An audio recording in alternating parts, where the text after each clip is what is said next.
오늘 하나님 말씀을 함께 보겠습니다. 오늘은 신명기 11장 18절에서 25절까지 말씀이죠. 26절까지군요. 신명기 11장 18절에서 26절까지 화면에 뜨는 말씀이나 성경을 보고 교독하도록 하겠습니다. 11장 18절을 제가 먼저 읽겠습니다. 26절까지 봅니다. 25절이 아니고 26절을 다 같이 읽겠습니다. 18절 제가 먼저 읽겠습니다. 구약 성경 280페이지 신명기 11장 18절. 이러므로 너희는 나의 이 말을 너희의 마음과 뜻에 두고 또 그것을 너희의 손목에 매어 기호를 삼고 너희 미간에 붙여 표를 삼으며 또 그것을 너희의 자녀에게 가르치며 집에 앉아 있을 때든지 길을 갈 때에든지 누워 있을 때에든지 일어날 때에든지 이 말씀을 강론하고 또 네 집 문설주와 바깥문에 기록하라. 그리하면 여호와께서 너희 조상들에게 주리라고 맹세하신 땅에서 너희의 날과 너희의 자녀의 날이 많아서 하늘이 땅을 덮는 날과 같으리라. 너희가 만일 내가 너희에게 명하는 이 모든 명령을 잘 지켜 행하여 너희의 하나님 여호와를 사랑하고 그의 모든 도를 행하여 그에게 의지하면 여호와께서 그 모든 나라 백성을 너희보다 강대한 나라들을 차지할 것인즉 너희의 발바닥으로 밟는 곳은 다 너희의 소유가 되리니 너희의 경계는 곧 광야에서부터 레바논까지와 유브라데 강에서부터 서해까지라. 너희 하나님 여호와께서 너희에게 말씀하신 대로 너희가 밟는 모든 땅 사람들에게 너희를 두려워하고 무서워하게 하시리니 너희를 능히 당할 사람이 없으리라. 26절을 같이 읽겠습니다. 내가 오늘 복과 저주를 너희 앞에 두나니. 아멘. 오늘 설교의 제목은 영적으로 자립하라인데 신신당부하는 말씀이라고 생각을 하시면 되겠습니다. 오늘 성경은 신명기입니다. 신명기 할 때 신은 새로울 신자도 아니고 많은 분들이 헷갈리시기를 하나님을 가리키는 신, 명은 명령, 말씀, 그래서 하나님의 말씀, 명령을 담은 책이라고 생각하기 쉬운데 여기 신명기 할 때 신은 펼신이라고도 하고 거듭 다시라는 뜻을 가진 한자입니다. 그래서 신명기를 제명기라고도 합니다. 다시 쓰는 책이다. 뭘 다시 썼는가? 신명기 1장 앞부분을 보면 민수기까지 광야에서 일어났던 일들을 다시 기록했습니다. 역사를 다시 썼다 이 말입니다. 그리고 신명기 5장을 보면 십계명이 등장해요. 십계명을 비롯한 율법을 다시 썼다. 앞에서 받은 말씀들. 그런데 신명기 10장을 보면 십계명이 또 등장합니다. 성경 가지신 분들 한 장만 거꾸로 넘겨보세요. 신명기 10장에 보면 쭉 하나님의 말씀, 율법 관련된 4절을 보면 너희에게 이루신 십계명을 처음과 같이 급판에 쓰시고 그것을 내게 주시기로 십계명이 또 나와요. 신명기 5장에도 십계명이 나오고 신명기 10장에도 십계명이 또 등장합니다. 왜냐하면 출애굽기에 시내산에 처음 이스라엘 백성들이 올라가서 모세가 40일 밤낮을 시내산에서 십계명을 비롯한 율법을 받아 돌판을 가지고 왔는데 깨뜨려 버리고 다시 올라가서 한 번 더 받아왔잖아요. 그래서 신명기에도 5장에 십계명이 나오고 10장에 십계명이 한 번 더 나오는 겁니다. 뿐만 아니라 십계명 나오는 신명기 5장 바로 다음에 유명한 쉐마라고 부르는 이스라엘아 들으라로 시작하는 쉐마 본문이 나옵니다. 그런데 신명기 10장에도 십계명이 나온다고 그랬죠. 그러니 신명기 11장에도 똑같이 십계명 쉐마, 십계명 쉐마 이렇게 반복되어 있어요. 그 자체로도 거듭 다시 말씀을 주셨다에 해당합니다. 그래서 이 신명기 특징을 가장 잘 나타내는 대목이 바로 이 5장과 6장, 10장과 11장에 두 번의 십계명과 두 번의 이스라엘아 들으라 쉐마가 나오기 때문이에요. 이렇게 거듭해서 기록하고 반복하는 이유는 뭘까요? 간곡하게 당부하기 때문입니다. 감신대학교의 왕대일 교수님이란 분이 있는데 신명기를 신신당부하는 책이다 라고 했어요. 굉장히 공감이 가요. 어떤 신학자는 신명기를 구약의 심장박동이다 했는데 그건 멋있는 표현이긴 하지만 그냥 왕대일 교수님 표현이 훨씬 더 공감이 가요. 신신당부하는 책이다. 그렇다면 도대체 뭘 그렇게 신신당부를 하고 있을까요? 첫 번째가 바로 오늘 본문입니다. 18절부터 읽었는데 너무 길어서 다 안 했습니다만 원래 이 신명기 11장의 쉐마는 13절부터 시작해요. 13절에 보면 내가 오늘 너에게 명하는 내 명령을 내가 만일 정종하고 그 뒤에 뭐라고 해놨습니까? 너희의 하나님 여호와를 사랑하여 마음을 다하고 뜻을 다하여 섬기면, 첫 번째 신신당부하는 내용이 뭐예요? 하나님을 사랑하라예요. 네 하나님 여호와를 사랑하며 마음을 다하고 뜻을 다하여 섬기라예요. 원래부터 중요한 말씀입니다. 구약의 성도들은 유일하신 하나님 여호와만을 사랑하고 섬기라는 이 말씀을 복음이라고 불렀습니다. 따라서 구약의 복음이 뭐냐? 신약의 복음은 예수님이에요. 구약의 복음은 뭐냐? 유일하신 하나님 여호와만을 사랑하라예요. 이게 구약의 복음이에요. 원래 중요한 내용이에요. 그런데 그걸 또다시 반복하고 또 반복해서 강조합니다. 신신당부합니다. 왜 그럴까요? 이미 알고 있는 내용인데. 여러분 앞서 말씀드렸지만은 시내산에 모세가 산으로 올라가서 40일 동안을 머무는데 그 새를 못 참고 이스라엘 백성들이 금송아지를 만들고 금송아지를 섬기고 금송아지에게 절했단 말이에요. 그래서 멸망할 뻔했습니다. 모세가 생명을 걸고 하나님 이들을 한 번만 용서해 주십시오 해서 겨우 살아남았습니다. 뭐라고 하셨는데요? 하나님만을 사랑하라고 했는데 그 새를 못 참고 금송아지를 사랑하고 금송아지를 절하다가 멸망할 뻔한 적이 있었기 때문에 이게 반복해서 강조하는 거예요. 우리도 마찬가지인데 예수님이 가장 구약에서 중요한 말씀이 뭐냐? 율법교사가 물을 때 이 말씀이 가장 중요하다고 하면서 그대로 인용하셨어요. 마음을 다하고 목숨을 다하고 힘을 다하여 하나님을 사랑하고 섬기라는 말씀이 구약성경에서 제일 중요한 말씀이다. 지금도 여전히 유효합니다. 예수님께서 우리에게도 그렇게 가르치셨기 때문에. 그런데 오늘 본문에 보시면 13절에 마음을 다하고 뜻을 다하여 섬기라고 해놨죠. 이 뜻이란 말이 목숨으로도 번역될 수 있는 말이에요.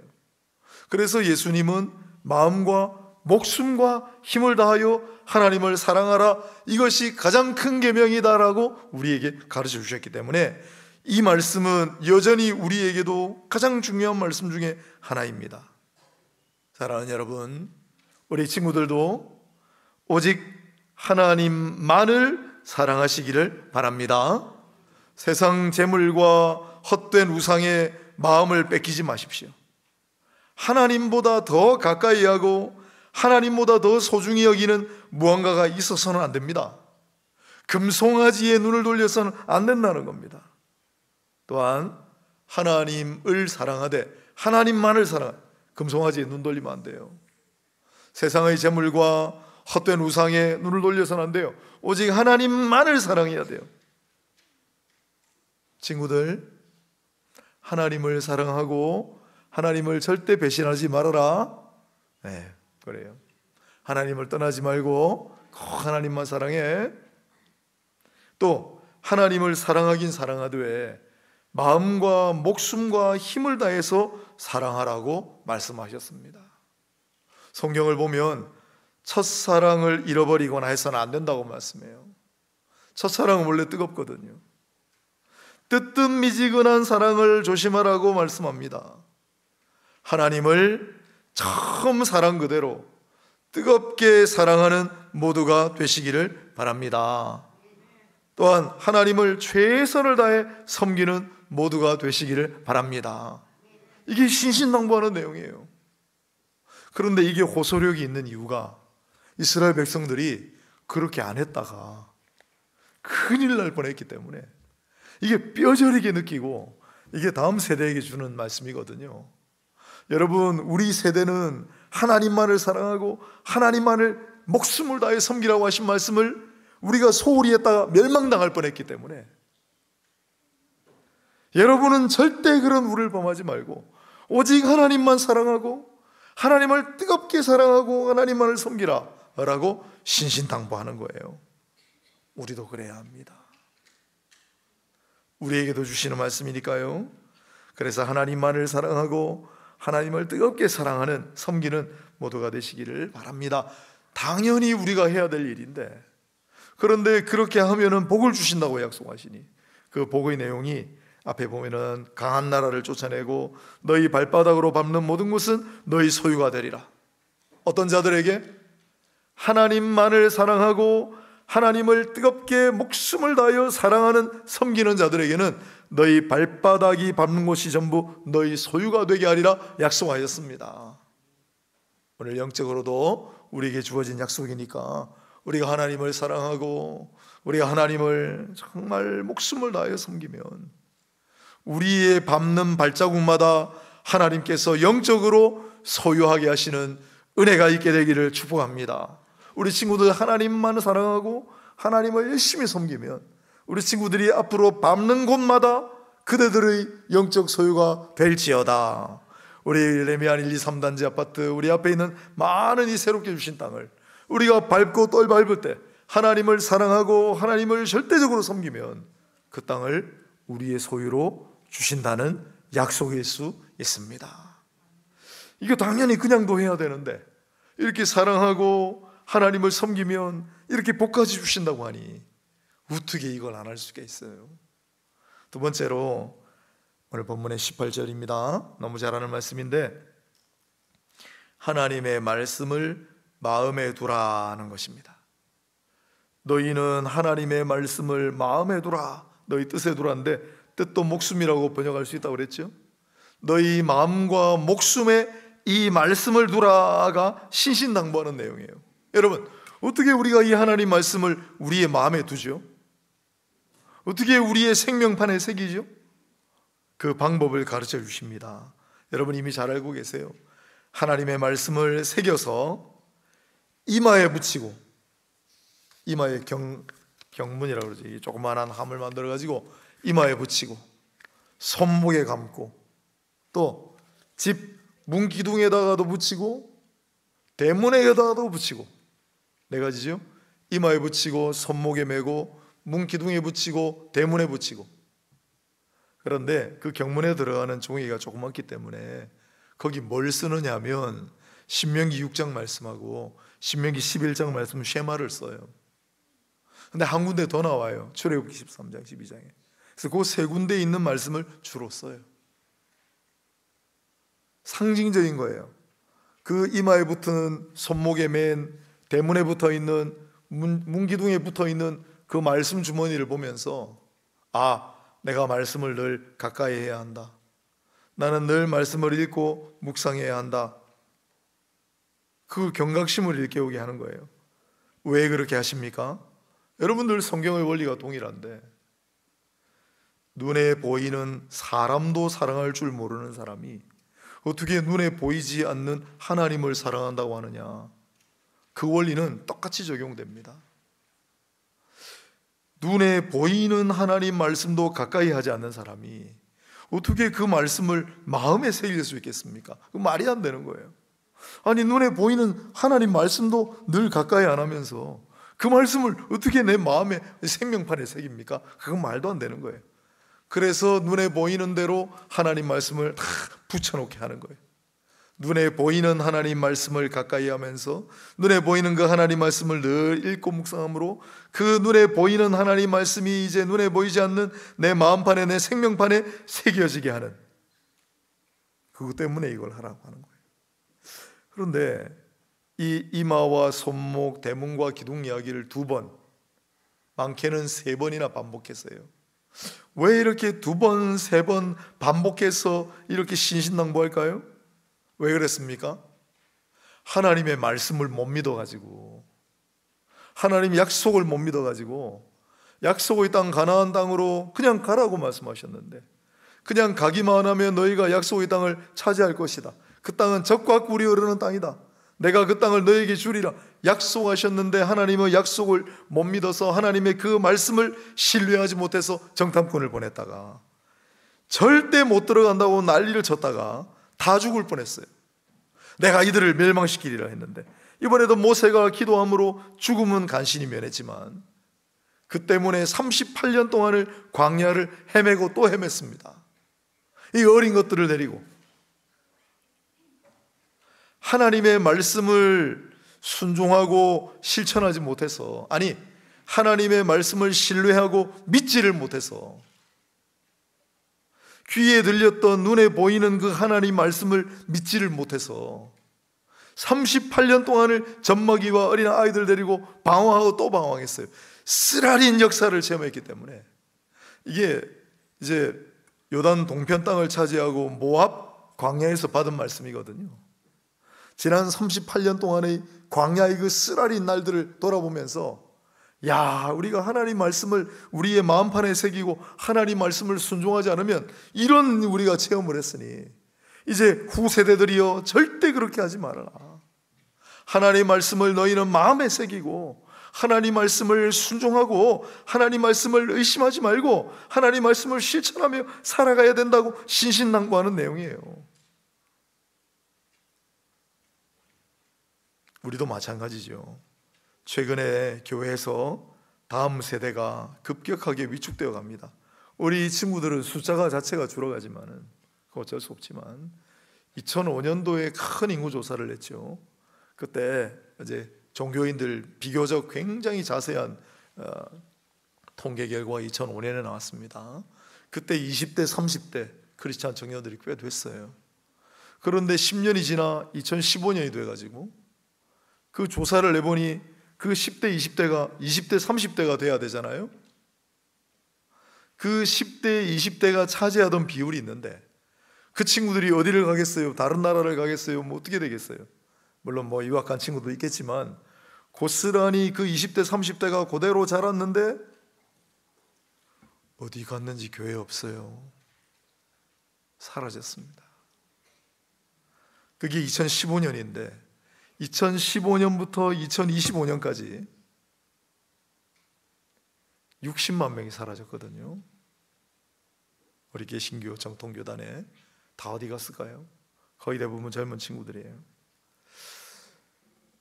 왜 이렇게 우리의 다음 세대들이 교회를 이탈하는 수가 자꾸 늘어갈까? 우리 친구들은 절대 교회를 떠나면 안 됩니다. 알았지요? 교회를 잘 지켜주세요. 교회 방학하기 없기.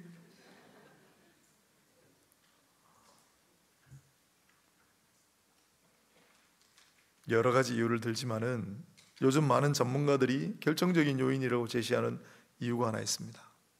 이거 정말 경청하셔야 됩니다. 20대, 30대가 스스로 말씀을 보고 스스로 기도하는 법을 알지 못하기 때문이다. 말씀과 기도의 훈련이 없었다. 따라서 자연히 말씀과 기도의 습관이 없다. 이런 진단입니다. 그렇습니다. 성경에 풀은 마르고 꽃은 시들어도 하나님 말씀만은 영원하다는 구절을 다 아시죠?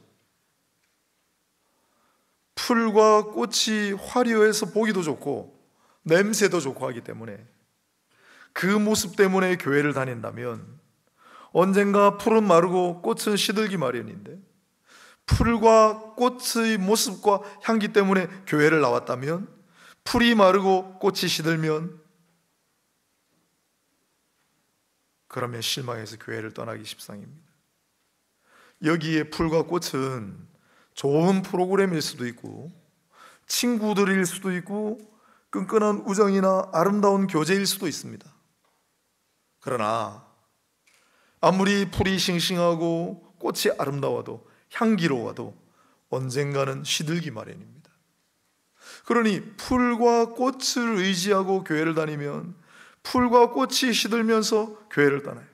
하지만 하나님의 말씀은 영원합니다. 하나님 말씀은 변함이 없습니다. 언제나 생명력이 있어서 나를 위로하고 살아있게 합니다. 그리고 하나님 말씀에 터잡은 기도도 영원합니다. 기도는 성도의 호흡입니다. 하나님 말씀은 생명의 양식이에요. 그런데 언제부턴지 우리 아이들이 스스로 생명의 양식을 떠먹고 스스로 생명의 양식을 소화하는 법을 배우지 못했다. 옆에서 계속 떠먹여주고 그다음 젖먹이 같은 그런 것만 죽만 계속 줘가지고 이제 장성한 분량이 되어 스스로 생명의 양식을 섭취해야만 성도로 자라갈 텐데 스스로 생명의 양식을 섭취하는 법을 배우지 못했다. 아니, 가르치지 못했다. 기도는 성도의 호흡입니다. 호흡이 죽으면 성도는 죽는 거예요. 그런데 우리 아이들이 교회에서 호흡하는 법을 배우지 못했습니다. 누군가 옆에서 숨을 불어넣어 주거나 호흡 장치를 달고 교회를 다니는 경우가 비일비재했다. 그래서 오늘 설교 제목이 영적으로 자립하랍니다. 사랑하는 우리 성도님들, 그리고 사랑하는 아이들아, 스스로 생명의 양식을 먹는 법을 배우기를 바란다. 스스로 호흡하는 법을 배우기를 바란다. 안 보고 있습니다. 안 듣고 있습니다. 선생님들이 잘 가르쳐 주세요. 부모님들이 잘 가르쳐 주세요. 여러분, 언제까지나 아기처럼 부모님이 떠먹여 줄 수는 없는 노릇 아닙니까? 숨 쉬는 법을 배워야 합니다. 언제까지 누군가가 대신 숨을 쉬어주고 불어넣어주고 호흡장치를 달고 그렇게 살겠습니까? 스스로 생명의 양식을 섭취하고 스스로 호흡하는 법을 배우지 않으면 성도로서 자립할 수 없다. 그것이 오늘 이 시대 젊은 크리스찬들이 교회를 떠나는 가장 본질적인 이유다 라는 사실을 잊지 마시길 바랍니다. 어떻게든지 아이들이 싫어도 성경을 가르치는 교회, 성도들이 아무리 싫어해도 하나님의 말씀을 가르치는 교회,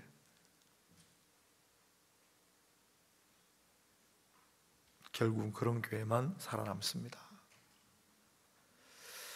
그래서 이 이스라엘 백성들은 뼈저린, 정말 뼈아픈 체험을 했기 때문에 그 하나님의 말씀을 마음에 두고 그 하나님 말씀을 신뢰하고 그 하나님 말씀을 순종하고 하나님 말씀을 실천하며 살아가는 것이 생명과 직결되고 민족의 장래와 직결된다는 사실을 너무나 뼈저리게 느꼈기 때문에 이제 후세대들에게 여러분들이요, 여러분 선조 때의 우를 반복하지 말고 여러분은 하나님 말씀을 마음에 새기고 그 말씀을 순종하고 그 말씀을 실천하며 살아가야 합니다. 그것이 여러분의 생명입니다. 그것이 여러분의 호흡입니다. 그것이 이민족의 장래입니다 라고 쓰잖아요. 우리에게 똑같거든요. 세 번째로 왜 이렇게 신신당부하는가? 아마 잘 아실 거예요. 19절에 그것을 하나님 말씀을 자녀에게 가르치고 또한 마지막 부분에 말씀을 강론하라 입니다. 자녀에게 가르치고 강론하라. 가르치고 강론하라. 하나님 말씀을 마음에 새겼어요? 마음판에 새겼어요? 그걸로 이제 끝이 아니라 자녀에게 가르치고 언제 어디서나 강론하라. 누워있을 때든지 길을 갈 때든지 일어날 때든지 집에 앉아있을 때든지 강론하라. 자녀들에게 가르치라. 여기 가르치다라는 말은 날카롭다, 반복하다라는 뜻이라고 몇 번이나 설명한 바가 있습니다. 샤난입니다. 샤난. 가끔씩 우리 집에서 부엌칼이나 가위가 무뎌졌다고 갈아달라고 할 때가 있습니다. 여러분, 요 앞에 우리 그 경부아파트 라인으로 조금 내려가면 천막집이 있어요. 아세요? 천막집. 아, 나 여기 이사 와가지고 신기했습니다. 1960년대나 볼 수 있는 천막집이 거기 있어요. 잘 모르세요? 천막집 안에 칼 가는 할아버지가 계세요. 지금도 하시는지 모르겠어요. 한 번은 집에서 칼이 다 무뎌졌다고 칼 좀 갈아달라길래 제가 오다 가다가 그 할아버지를 유심히 봤거든요. 야, 이게 2021세기인데 60년대 70년대 그런 할아버지가 계세요. 저분한테 복음을 전해야 되겠다 싶어가지고 일부러 제가 칼을 하고 가위하고 전부 들고 할아버지한테 갔습니다. 절대 칼 갈기 귀찮아서 가지고 간 게 아닙니다. 다 가지고 갔습니다.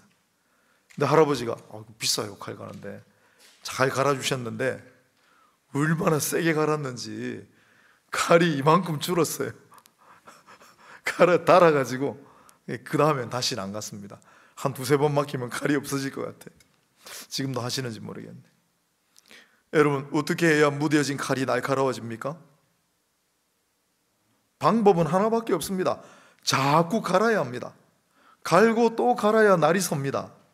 하나님 말씀도 마찬가지라는 뜻이 바로 이 오늘 본문에 나오는 가르치다라는 단어예요. 반복해서 날카롭게 하다.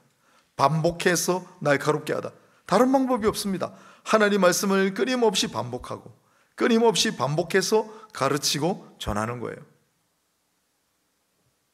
오늘 여기 부모님들이 계신다면 자녀들이 듣기 싫을 정도로 어떤 말씀을 반복해 보신 적이 있습니까?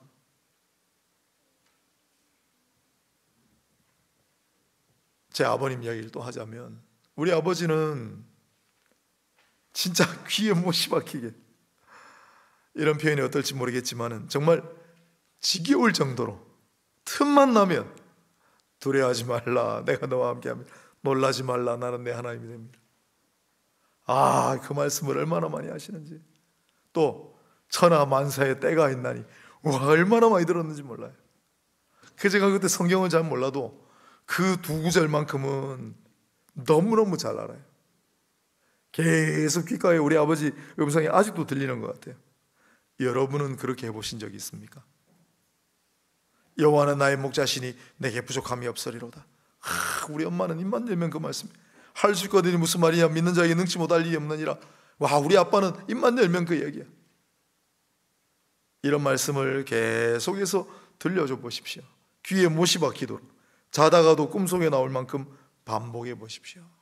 그거 하라는 거예요. 신신당부하는 거예요. 이렇게 해야 합니다. 그래야 자녀들에게 신앙을 전수하고 그래야 자녀들에게 말씀을 가르칠 수 있습니다. 또 강론하다 하시잖아요. 강론하다.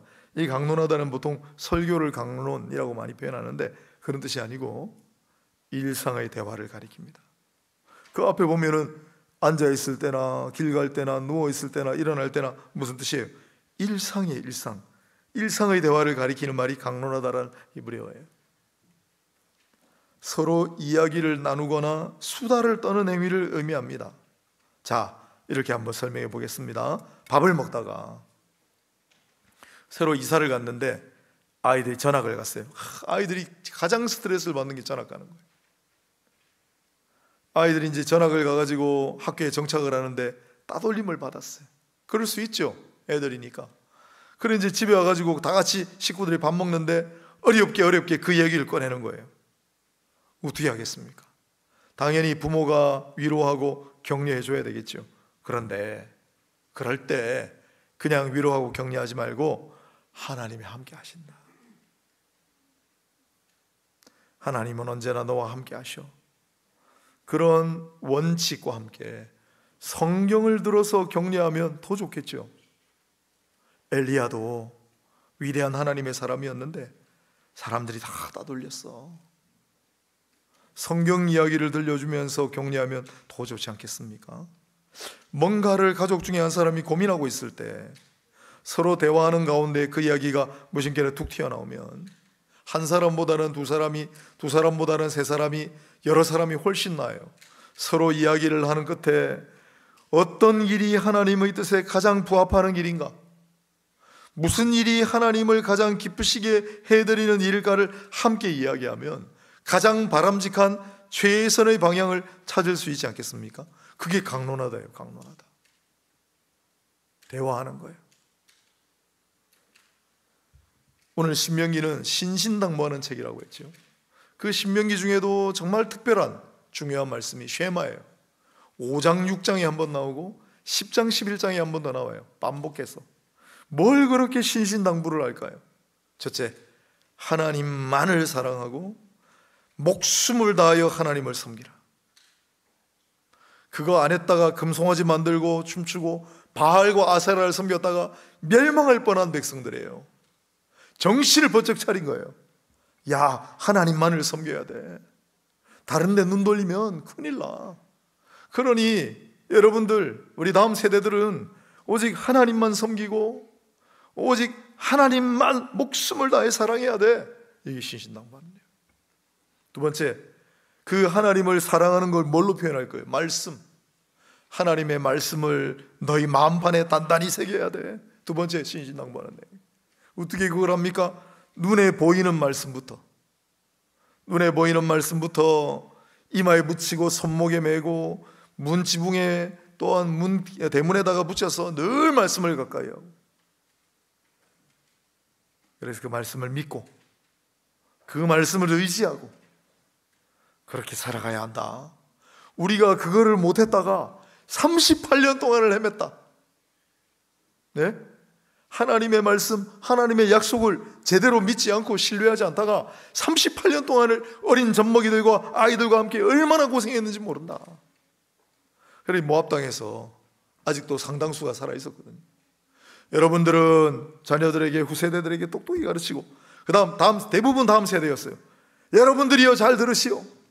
여러분들의 부모, 여러분들의 할아버지 할머니들은 하나님의 말씀을 경시했다가, 하나님의 말씀을 의심했다가 38년 동안 안 헤매도 되는 광야를 헤맸습니다. 부디 여러분은 하나님의 말씀을 마음판에 새기시오. 하나님의 말씀을 잊지 마시오.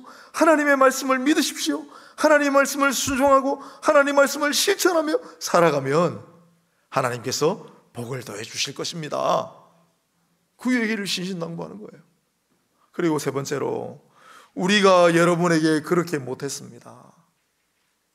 그리고 광야를 헤매는 동안 그렇게 하려고 노력을 했지만은 이제 앞으로 여러분은 다음 세대들에게, 여러분의 자녀들에게 부지런히 하나님 말씀을 가르치고 일상 속에서 끊임없이 하나님 말씀을 더잡아 대화하고 서로 이야기하면서 하나님의 말씀의 사람들이 되어주시기를 바랍니다. 신신당부하는 내용이에요. 우리에게는 하나님이 계십니다. 우리는 하나님만을 사랑해야 합니다. 하나님만을 섬겨야 합니다. 하나님 앞에 예배드리는 일이 우리의 가장 중요한 일입니다. 거르지 말아야 합니다. 당연히 해야 되는데, 만약 그렇게 하지 않으면 구약시대이기 때문에 저주를 받으리라고 말씀해요. 금송아지를 섬겼다가 이스라엘 백성들이 멸망당할 뻔했고, 정탐꾼을 보내서 못 들어간다고 했다가 38년 동안 헤맸습니다. 그렇지만 하나님을 사랑하고 하나님을 목숨을 다해 섬기는 자들에게는 복을 약속하셨어요. 땅의 복을, 장수의 복을, 민족의 복을 약속하셨습니다.